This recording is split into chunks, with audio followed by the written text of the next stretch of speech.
خداوند جب مثال پیش کرتا ہے تو کوئی مسئلہ سمجھانا ہوتا ہے، کوئی مسئلہ سمجھانا ہوتا ہے، یا کسی بات کا تذکر اور یاد دہانی کرنی ہوتی ہے، یا کسی حقیقت کو بیان کرنا ہوتا ہے، مثال کے قالب میں خداوند متعال بیان فرماتا ہے۔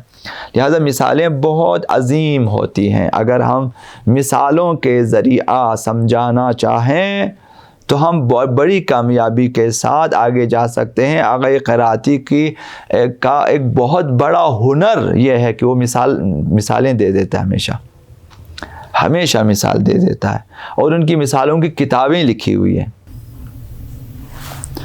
اب اس تفسیر میں آتے ہیں، آپ کی خدمت میں کچھ چیزیں بیان کریں گے انشاءاللہ العزیز اگر خدا نے چاہا تو۔ آیت نمبر 26 ہم نے اس دن پڑھ لیا،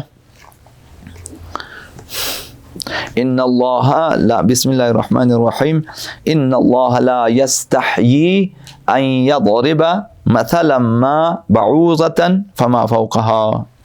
خداوند مچھر جیسی چھوٹی چیز کہ حتیٰ کہ اس سے بڑھ کر بھی مثال جو ہے خداوند پیش کر سکتا ہے۔ اب مچھر کی بھی مثال دیتے ہوئے خداوند متعال اس میں جو ہے کوئی شرم کوئی عار محسوس نہیں کرتا،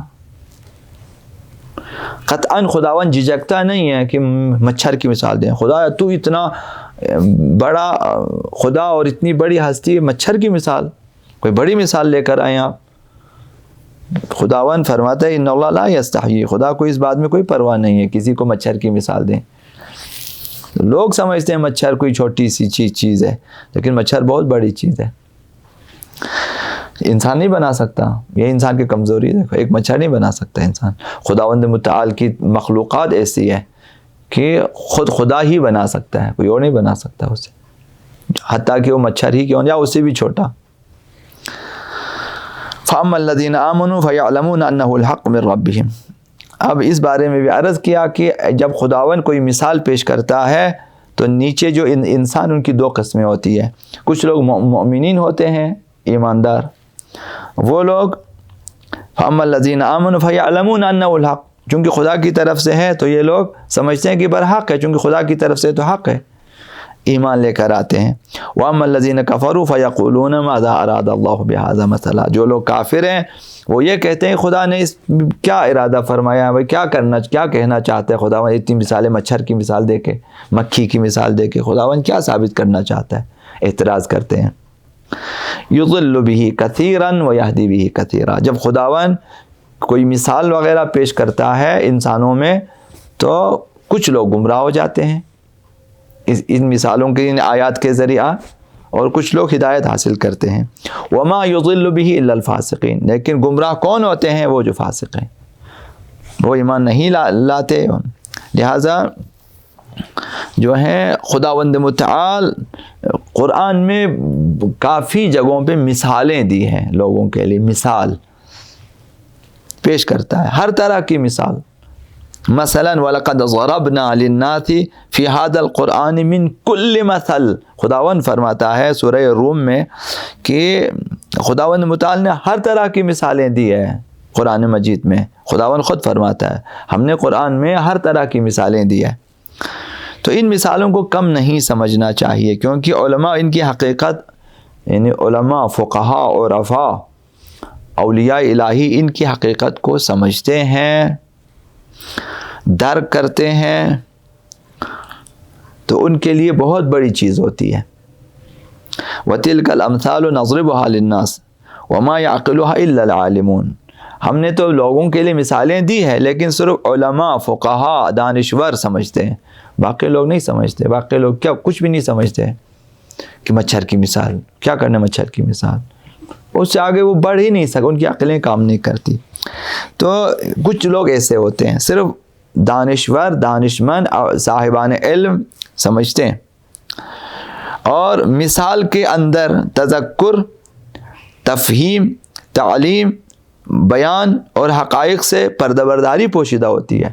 خداوند جب مثال پیش کرتا ہے تو کوئی مسئلہ سمجھانا ہوتا ہے، کوئی مسئلہ سمجھانا ہوتا ہے، یا کسی بات کا تذکر اور یاد دہانی کرنی ہوتی ہے، یا کسی حقیقت کو بیان کرنا ہوتا ہے مثال کے قالب میں خداوند متعال بیان فرماتا ہے. لہذا مثالیں بہت عظیم ہوتی ہیں. اگر ہم مثالوں کے ذریعہ سمجھانا چاہیں تو ہم بڑی کامیابی کے ساتھ آگے جا سکتے ہیں. آغا قراتی کا ایک بہت بڑا ہنر یہ ہے کہ وہ مثالیں دے دیتا ہے، ہمیشہ مثال دے دیتا ہے، اور ان کی مثالوں کی کتابیں لکھی ہوئی ہیں. آغا قراتی کی مثالوں کو جمع کر کتاب لکھی ہوئی ہے، ہر طرح سے ایک مثال پیش کرتا ہے، تو مسئلہ بڑی آسانی سے وہ سمجھ لیتا ہے. تو خود انہوں نے بیان کیا، کلپ بھی آپ نے دیکھا ہوگا، ہم نے تو خود ان سے سنا ہے کہ یہاں پہ زاہدان سائٹ پہ جو اہل سنت کے آبادی بہت زیادہ ہے، اس سائٹ پہ آگے کہیں اسی طرح اہل سنت والوں کے پاس ان کو بلایا تھا، دعوت دی وہاں پہ. تو ان کو کہ آپ مثلا پڑھائیں، کچھ بیان کریں، ہمیشہ چونکہ یہ درس دیا کرتے ہیں. تو انہوں نے آیہ اولو الامر کو پیش کیا، اطیعوا اللہ و اطیعوا الرسول اولو الامر منکم، اللہ کی اطاعت کرو، رسول کی اور اولو الامر کی.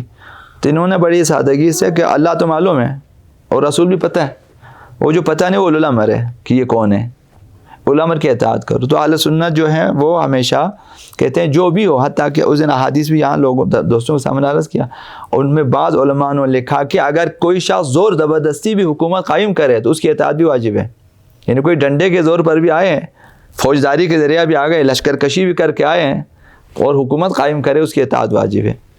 تو اب انہوں نے مثالیں دی قرآن میں یہ کہا کہ اس کی اطاعت نہ کرو، اس کی اطاعت، فاسق کی اطاعت نہ کرو، گناہ کار کی اطاعت نہ کرو، ظالم کی اطاعت نہ کرو، وغیرہ وغیرہ.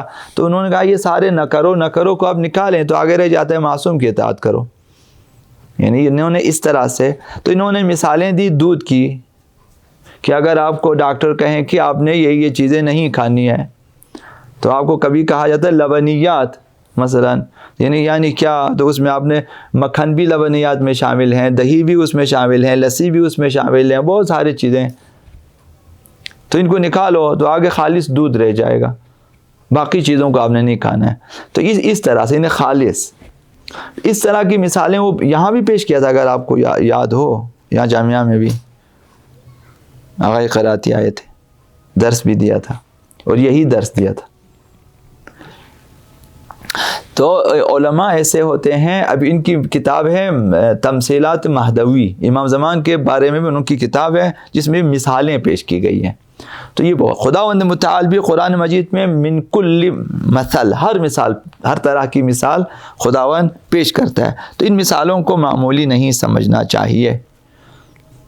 اب اسکول کی کتابوں میں کہیں نہ کہیں وہ چونٹی والی مثال دی ہوگی کہ یہاں کوئی بادشاہ حملہ کرنے گیا، شکست کھایا، آ گیا، راستے میں اس نے دیکھا ایک چونٹی دیوار پہ چڑھتا ہے، واپس گرتا ہے، پھر چڑھتا ہے، پھر بالآخر چڑھ گیا. اس نے کہا کہ دیکھو یہ کامیاب ہو گیا، میں بھی کہا میں پھر حملہ کروں گا، پھر حملہ بالآخر میں کامیاب ہو جاؤں گا.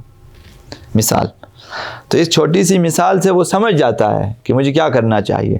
یعنی چونٹی نے سکھا دیا. خداوند متعال نے فرمایا کہ قابیل نے حابیل کو قتل کیا، اب وہ اپنے بھائی کا لاش اٹھا کے گھوم رہا ہے کہ کیا کریں. فبعث اللہ غرابا، خدا نے کوا بھیجا، دوسرے کوے کو مارا، پھر زمین کھودا، مردہ کوے کو دفن کیا. تو قابیل نے کہا یہ میرے عقل میں کیوں نہیں آیا، اس نے دیکھو اپنے مردہ اس کو مارا اور قتل کیا اور پھر اس کو دفن کیا، تو پھر اس نے بھی دفن کرنا شروع کر دیا. دیکھیں ایک مثال سے کیا سمجھ لیتا ہے وہ بڑی آسانی سے. اس لیے ہمیشہ مثالوں پہ غور کیا کریں. ابھی یہ میرا کہنا ہے کہ دنیا میں ہر مثال جو آپ کے سامنے آپ کو ملے، چاہے وہ چھوٹی سی مثال ہو، بڑی سی مثال، آپ کی اول زندگی سے لے کر آخری زندگی تک کے لیے اس میں سبق موجود ہوتے ہیں.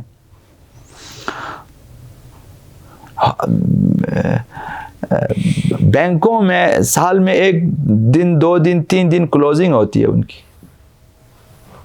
اب آپ اسی پہ اگر آپ غور کریں، انسان کو اپنی کلوزنگ ٹائم پہ کرنی چاہیے. بینک کام کرتے ہیں سارا سال، پھر ایک چند دنوں تک ان کی کلوز تمام حساب کتاب مکمل کر کے انسان کو مثلا یہ اس کلوزنگ کو اپنے لیے کوئی مجھے بھی کرنی چاہیے، تمام حساب کتاب مکمل کرنا چاہیے. درختوں کی مثالیں ہیں، میوے مثلا پک جاتے ہیں پھر سڑ جاتے ہیں، اگر نہ اتارے کیا ہوتا ہے، اتاریں کیا ہوتا ہے، بیچیں کیا ہوتا ہے، حفاظت کریں کیا ہونا، سب ہر جگہ انسان کے لیے سبق موجود ہوتے ہیں۔ تمام مثالوں کا خلاصہ اس طرح کی سینکڑوں مثالیں، یا جو ضرب الامثال مثلا اصطلاحات جو ہر زبان میں موجود ہے، مثالیں ہر زبان میں موجود ہیں، ان میں 1000 سبق ہوتے ہیں ہمارے لیے۔ اس لیے انہوں نے فرمایا کہ مثالوں کو کم نہیں سمجھنا چاہیے، حقیر نہیں سمجھنا چاہیے۔ مثالوں کے ذریعے آپ بڑے بڑے مسائل کو سمجھ سکتے ہیں، ان میں تفہیم، تذکیر جو ہے، تذکر، تعلیم، حقائق موجود ہوتے ہیں، حکمت کی باتیں بھی ہوتی ہیں۔ اور ایسی مثالیں گزشتہ آسمانی کتابوں جیسے تورات، زبور، انجیل وغیرہ میں موجود ہیں، اور پیغمبر خدا صلی اللہ علیہ وآلہ وسلم اور اہل بیت اطہار کے ارشادات میں بھی آپ کو مثالیں ملتی ہیں۔ اگر امام صادق کی کتابیں تو یہاں پڑھی ہیں ماشاءاللہ سے، جو توحید مفضل ہے، توحید مفضل، اس میں مفضل پوچھتا ہے، امام پھر مثال دیتے ہیں، کبھی انڈے کی مثال دے رہے ہیں، کبھی کائنات کی مثال دے رہے ہیں، کبھی کشتی کی مثال دے رہے ہیں، مثالوں سمجھاتے ہیں۔ تو مثالیں اس لیے خدا متعال نے فرمایا کہ خدا کو اس میں کوئی جھجک نہیں ہے کہ مچھر کی مثال، مچھر بہت بڑی مثال ہے، آگے ابھی باتیں آئیں گی اس سلسلے میں۔ یہ ایک دوسرا نقطہ یہ ہے کہ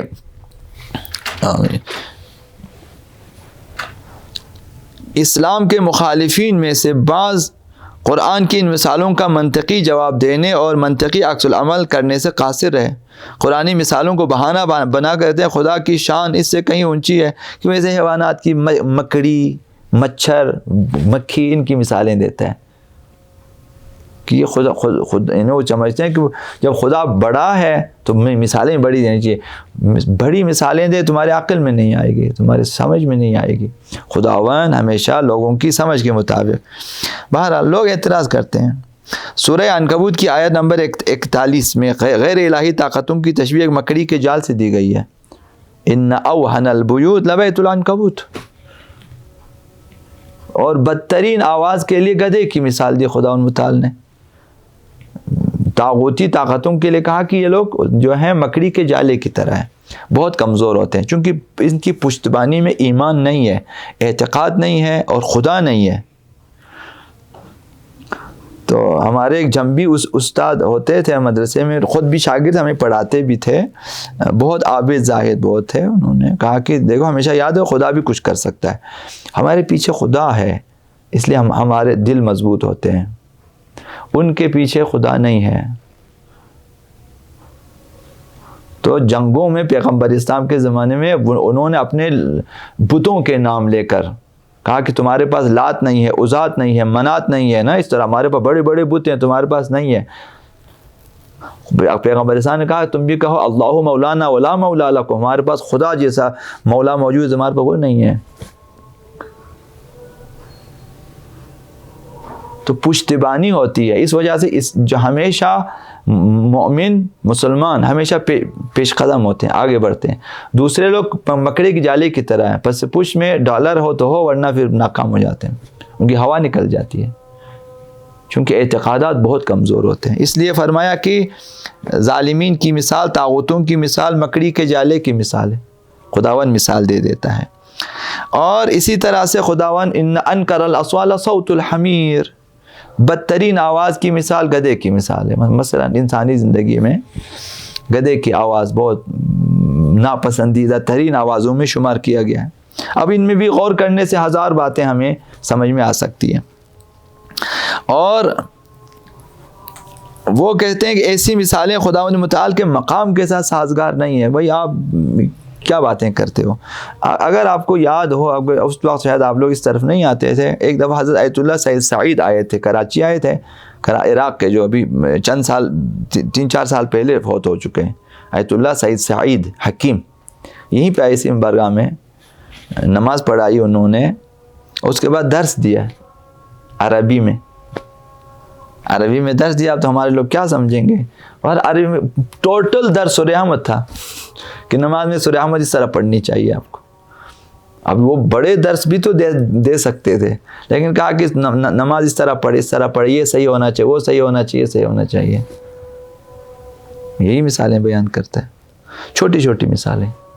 مثلا وہ اتنے بڑے آیت اللہ وہ بڑے ابھی فلسفہ پڑھانا شروع کریں یا پھر دروس خارج فقہ تمہیں بیان کرنا شروع کریں، ان کو پتہ ہے کہ عوام کو نماز اور اس کے مسائل چاہیے، تو وہ لہٰذا بڑے ہونے کا مطلب نہیں ہے جو ہے چھوٹی کلاس کو پڑھانا ہمیشہ مشکل ہے، چھوٹی کلاسوں کو بچوں کو سمجھانا بہت مشکل ہے، اس کے لیے ہنرمند چاہیے ہوتا ہے، لہذا خداوند عوام کو سمجھانا ہے لوگوں کو، اس لیے چھوٹی مثالیں پیش کرتا ہے۔ مچھر کی مثال دینے میں خداوند تعالیٰ فرماتے کوئی شرم محسوس نہیں کرتا، تو جواباً خداوند تعالیٰ فرماتے مچھر کو پیدا کرنے میں مجھے شرم آیا تھا کہ میں مثال دینے میں شرم کروں، جب میں نے پیدا کیا اس میں کوئی شرم والی بات نہیں تھی، مثال دینے میں کیا شرم والی مثال ہے۔ بہرحال کسی مثال کا چھوٹا ہونا بہانہ سازی کا موجب نہیں بننا چاہیے، اسے چھوٹا سمجھ کے چھوڑ دیں، آپ چھوڑ نہ دیں، آپ اس پہ دقت تو کریں۔ مچھر اپنے چھوٹے سے پیکر میں ہاتھی کے تمام اعضاء رکھتا ہے، وہ تمام اعضاء جو ہاتھی کے جسم میں ہے مچھر کے جسم میں بھی موجود ہے، بلکہ اس میں 2 چھوٹے سینگ اضافی بھی ہیں جو ہاتھی کے پاس نہیں ہے 2 اور اضافی بھی ہیں اس میں، حتیٰ کہ مچھر کی سونڈ جو اندر سے خالی اور ٹیکے کے سرنج جیسی ہوتی ہے، اسی سے یہ چھوٹی سی مخلوق بڑے بڑے جانوروں کو عاجز کر دیتا ہے۔ ابھی جو ہے ہاتھی چونٹی سے عاجز آ جاتی ہے، ہاتھی چونٹی کے لیے، لہٰذا ہمیشہ اس کے لیے یہ بڑی مصیبت ہے بھائی، اس نے ہمیشہ جو ہے سونڈ لگا کے چیک کر کے کھانا ہے کہ اس میں چونٹی نہ ہو، چونٹی سے خار کھاتا ہے وہ۔ ابھی جو کہنے والوں نے کہا کہ اس کے سونڈ میں کئی سرنج موجود ہیں، سن کرنے والا بھی موجود ہے کہ پہلے سن کرتا ہے تاکہ جلد بیدار نہ ہو جائے جو بندہ جو سویا ہوا ہے اس کو پتہ ہی نہ چلے، پھر وہ اس میں سرنج ڈالتا ہے، پھر خون کھینچتا ہے۔ کہتے ہیں ایک پھاڑنے والا ہے وہ پھاڑتا ہے، پھر دوسرا سرنج جب خون چوسنے والا وہ الگ سے ڈالتا ہے، اب وہ 3 سرنج سے استفادہ کر، ایک سن کرنے کے لیے، پھر سوراخ کرنے کے لیے۔ ہاتھی میں یہ ساری چیزیں کدھر ہے؟ اس میں ہمیں تو نظر نہیں آتا مچھر، جس طرح ہماری آنکھیں تھوڑی کمزور ہوئے بھی دیوار پہ مچھر نظر نہیں آتا، جبکہ جب اسی نظر نہ آنے والی جانور کے اندر ہاتھی کے تمام اعضاء، اس سے بھی زیادہ اعضاء اس کے اندر موجود ہے۔ آقا امام صادق علیہ السلام نے مچھر کے چھوٹے ہونے فرمایا مچھر کے چھوٹے ہونے کو مت دیکھو، جو کچھ ہاتھی رکھتا ہے اس کے پاس بھی ہے، مچھر کے پاس بھی، بلکہ 2 پر اضافی بھی، ہاتھی کے پر نہیں ہے، مچھر کے تو 2 پر بھی ہیں، اضافی بھی ہیں۔ تو ابھی یہ مثال چھوٹی ہے، چھوٹی نہیں ہے۔ آقا امام صادق علیہ السلام نے فرمایا سورہ جو ہے تفسیر مجمع البیان میں، خداوند متعال اس آیت کے نزول کے ساتھ ایسے افراد کی بہانہ بازیوں کا جواب دیا ہے کہ بہانے مت بناؤ، یہ کی مثالیں چھوٹی ہے، تو سمجھنے کی کوشش کرو خداوند متعال کس قدر عظیم ہے۔ کہ جب آپ مثلاً اب بڑے قلم سے لکھنا تو آسان ہے نا، لیکن جو لوگ چاول کے دانے پہ آیات لکھتے ہیں اس کے لیے کتنا ہنر چاہیے۔ جب دیکھیں ہاتھی بنانا بھی شاید تمہیں نظر آتا ہے کچھ نہ کچھ، تم مچھر کو کیسے بناتا ہے خداوند متعال؟ اب اس کے جسم کے اندر کیا کچھ ہے ہم تو دیکھ بھی نہیں سکتے، چیزیں کہ بنائیں، جبکہ خداوند متعال نے بنایا، اور بغیر کسی سابقہ نقشے اور بغیر کسی سابقہ، کس نے خدا کو نقشہ بنا کے دیا مچھر اس طرح ہونا چاہیے۔ آج بھی ہوائی جہاز بنانے والی تمام کمپنیاں عاجز ہیں کہ ایک پرندہ جتنا جہاز بنائیں وہ پرندے کی طرح ہی اڑے۔ پرندہ جنگلوں میں بغیر کسی درخت کے ساتھ ٹچ کیے نیچے اوپر ہر جگہ اڑتا ہے۔ جاؤ ایسا ایک جہاز بناؤ، پرندہ تو خیر نہیں بنا سکتے، ایسا ایک چھوٹا جہاز بناؤ جو اس کی طرح چلے، اور ایک جو ہے چمگاڈر بناؤ جو رات کو دیکھے بغیر لائٹ کے، اپنی غذا کو اسی تاریکی میں جا کے اس کو حاصل کر سکے، نہیں کر سکتے۔ الو کی طرح بناؤ جو رات کی تاریکی میں آرام سے اڑ سکے۔ وہ انسان عاجز ہے، ایک الو نہیں بنا سکتا، ایک مچھر نہیں بنا سکتا۔ بہرحال خداوند متعال لوگوں کو جو ہے خدا سوال کرنے والوں نے سوال کیا خدا جو ہے خداوند متعال کچھ لوگوں کو قرآن اور اس کی مثالوں کے ذریعے گمراہ کرتا ہے۔ یہاں تو یضل به کثیرا ویہدی به کثیرا، خداوند اس مثال کے ذریعہ بہت سارے لوگوں کو گمراہ کرتا ہے، وہ سارے لوگوں کو ہدایت فرماتا. تو کیا خداوند گمراہ کرتا ہے؟ جواب یہ ہے کہ خداوند متعال کسی گمراہ نہیں کرتا، بلکہ جو کوئی قرآنی حقائق کے سامنے کھڑا ہو جاتا ہے خود گمراہ ہوتا ہے. جب قبول نہ کرے، ہدایت یہ ہے کہ آپ قبول کریں اور آگے بڑھیں. جب آپ نے قبول ہی نہیں کیا تو آپ اس کی طرف جائیں گے بھی نہیں، تو آپ گمراہی میں تو تھے پہلے ہی، ہے گمراہی میں. راستہ نہیں ملا یعنی راستہ گم ہے، راستہ گم یعنی گمراہ ہے. ابھی راستہ خداوند دکھا رہا ہے کہ یہ ہے اور آپ قبول نہیں کر رہے، تو آپ رہ جاؤ گمراہی میں. نہیں کہ خداوند آپ کو لا کے، جب آپ پہلے ہدایت پر ہو خداوند اٹھائیں اور آپ کو گمراہی میں ڈال دیں، تب آپ کے خدا نے گمراہ کیا نہ. آپ پہلے ہی تھے، پہلے ہی یہیں پہ بیٹھے ہوئے ہیں. خدا نے تو ہدایت کا راستہ دیکھا، صرف آپ نے قبول نہیں کیا. جب آپ نے قبول نہیں کیا تو اسی گمراہی میں جو آپ پہلے تھے ابھی بھی وہیں پر ہے. وما یضل به الا الفاسقین، خداوند تعالی صرف فاسقین یعنی جو خداوند تعالی کی ہدایت کو چھوڑ دیتا ہے، خدا کے مقابلے میں آ کے نافرمانی کرتا ہے. کیا سچ میں ایسا ہو سکتا ہے کہ خداوند تعالی لوگوں کو ایمان لانے پر تاکید فرمائے اور پھر خود ان کو گمراہ کرے؟ ایسا نہیں ہو سکتا. خداوند تعالی خود کہتے ایمان لے کر پھر خود ہی گمراہ کرے کسی کو. ضرورت ہی نہیں خداوند کسی کو گمراہ کرے. کیوں گمراہ کرے؟ کیا ایسا ہو سکتا ہے کہ اتنے زیادہ پیغمبر آسمانی کتابیں نازل کرے لیکن خود لوگوں کو گمراہ کرے؟ بابا یہ ساری کتابیں، یہ سارے انبیاء ہدایت کے لیے آئے ہیں نہ گمراہی کے لیے. خداوند کسی کو گمراہ نہیں کرتا. کیا یہ ممکن ہے کہ ابلیس کو خداوند خود سرزنش کرے، اسے دربار سے نکالے، درگاہ سے نکالے، اسے مردود جانے اور پھر خود وہی کام کرے شیطان کرنا چاہتا ہے، لوگوں کو گمراہ کرے؟ ناممکن ہے کہ خداوند کسی کو گمراہ کرے. بہرحال اس آیت میں ہدایت و گمراہی کو خدا کی طرف نسبت دی گئی ہے، لیکن دوسری آیات میں اس مسئلے کو واضح کیا گیا ہے. انشاءاللہ العزیز پھر عرض کریں گے کہ خداوند کس کو گمراہ کرتا ہے. پر محمد و آل محمد صلوات اللہ صلی علی محمد و آل محمد وعجل فرجہم.